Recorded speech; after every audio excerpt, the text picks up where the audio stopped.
This series of videos demonstrates the step-by-step exercises which are included in each Parabuild installation, including the free trial version.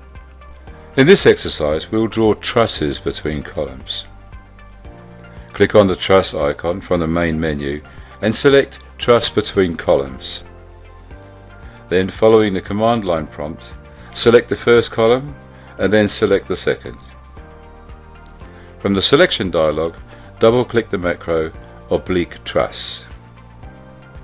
Then select another two columns where the truss is to span and press Enter to accept WCS for the orientation of the truss. Then press Enter again to end the command. This will open the macro edit dialog where we can edit the parameters of the truss. Here we'll change the number of struts to 15 and press Enter to apply the change. Note that both the trusses have been immediately updated.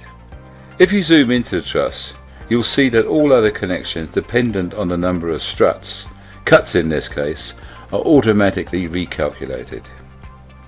These trusses can then be copied using the Smart Copy tool. There are other exercises with each Parabuild installation, and if you'd like to try these yourself, there's a free Parabuild trial available on our website.